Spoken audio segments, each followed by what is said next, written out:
Yo, what's good? It's your man, 100 grand Ross with the Rock Never Stops. The Charlotte Hornets are playoff bound.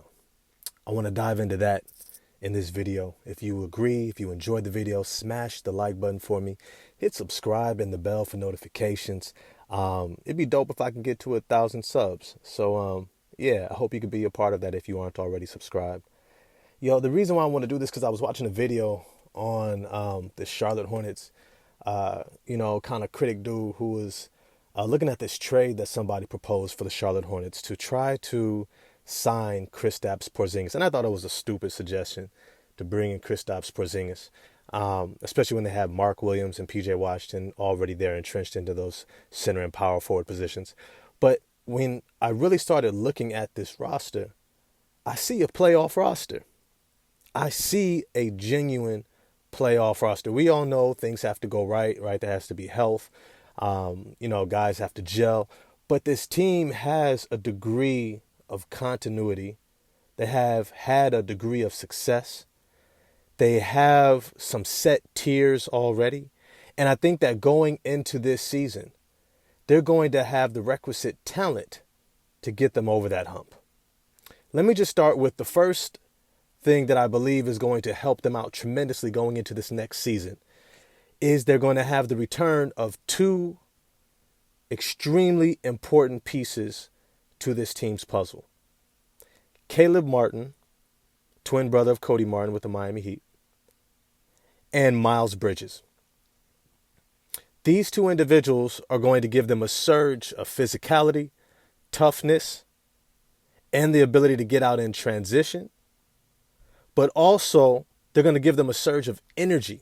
And energy is extremely important, especially throughout the regular season, because it's an 82-game season, right? The Miami Heat were a really good team, but they didn't have the requisite energy on their roster to be able to propel them to perform well throughout the regular season. And as a result, they were a much lower seed than maybe their talent or makeup suggested. But with the Charlotte Hornets, the return of those two individuals, you get athleticism, you get shot making, you get individuals who can fill the lanes, who have size, who have the ability to be lob threats, and to be opportunities for LaMelo Ball, and hopefully Scoot Henderson to be able to get easy assists, whether it's in transition, lobs, back doors, and guys who can feed off of their playmaking. The second thing that is going to help them out tremendously is the internal development of their young talent. Right? They have acquired an immense amount of young talent over the past few seasons. And that's something that they did a great job of addressing. Right? The team has always lacked top-end talent for years now, especially throughout the Michael Jordan tenure. Right? They would have a couple individuals who were nice, but when you look down the roster, they didn't have the athleticism, they didn't have the length, they didn't have the size, they didn't have the talent. But now, last season, they brought in center Mark Williams. And Mark Williams looks like a 7'1" version of Clint Capella, who's closer to 6'9", 6'10". But Mark Williams was able to dominate on the interior, being able to block shots, rebound, and be an exceptional lob threat that allowed for playmaking from the point guard to be able to get easy points when he drove to the basket. Before him, Nick Richards, he was okay, but he didn't necessarily have the timing down, didn't necessarily have the footwork, and he just didn't have the talent. But Mark Williams shows immense ability to be the center of the future for this team. The second player that I want to point out is JT Thor.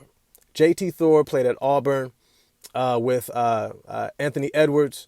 Great talent, 6'10", great wingspan. No, I'm sorry, not Anthony Edwards. Sharif Cooper.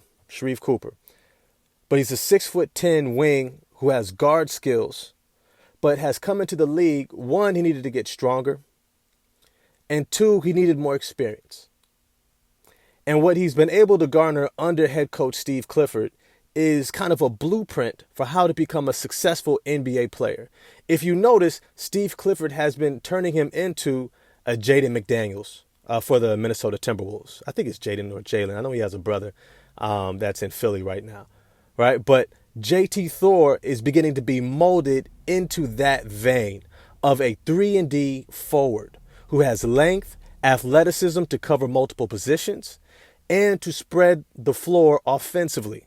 Not to mention get out in transition and to be able to finish lobs, back doors, moving off the ball, which is an extremely valuable position for a team that wants to make the playoffs. Why? Because you need length and size that can allow you to be versatile on defense when you get into the playoffs. Because when you have to defend guys like Jason Tatum, Jaylen Brown, you have to defend guys like James Harden, when you have to go up against guys with size, length, and athleticism, you need to be able to match that. And you need to be able to match it in a way where if they go small and you got to take out Mark Williams, you can still have size. And that's what JT Thor gives you. Now, he wasn't a permanent fixture in the starting lineup. He came in off the bench, but he showed the developing talent that says within the next year or two, he could become a steady component of your team. In the same way that Jaden McDaniels took time to develop, JT Thor is developing as well. And I believe he's got a larger wingspan and might be a little bit more skilled coming out of college. Now, the last component of this is the NBA draft. The NBA draft. Scoot Henderson, to me, if you've watched my earlier videos on the Charlotte Hornets, he is the de facto number 2 pick for the Charlotte Hornets. It should not be traded. It should not be guessed. It should not be questioned. It should not even be thought about it. Brandon Miller, you're nice. You're not Scoot Henderson. Right? Everybody wants to believe that you're going to be Paul George. Brandon Miller is not going to be Paul George.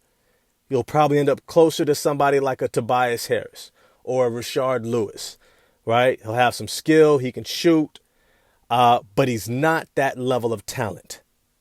Scoot Henderson, however, Scoot Henderson is that dog, is that dude, is that leader, is that playmaker, is that individual in the half court who can break teams down consistently on defense and play make for others, making the game easy. And this was where the team struggled in the play-in over the past 2 out of 3 seasons when they were in the play-in tournament.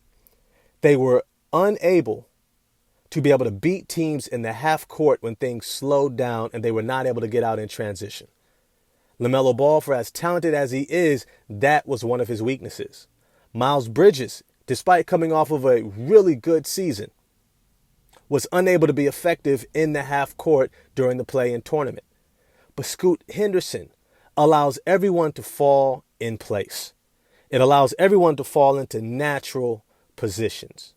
You have LaMelo, who could be a main facilitator, kind of like a Josh Giddey is to Shai Gilgeous-Alexander, where you have Giddey getting everybody involved, setting up the offense, getting the team in the right place, getting a lot of assists in transition, setting guys up, and then when the game slows down and you need somebody to break down the other team's best defender and get to the cup for a layup, a mid-range shot, a quality mid-range shot, or get somebody an extra look because they drew a defender, that is who Scoot Henderson is.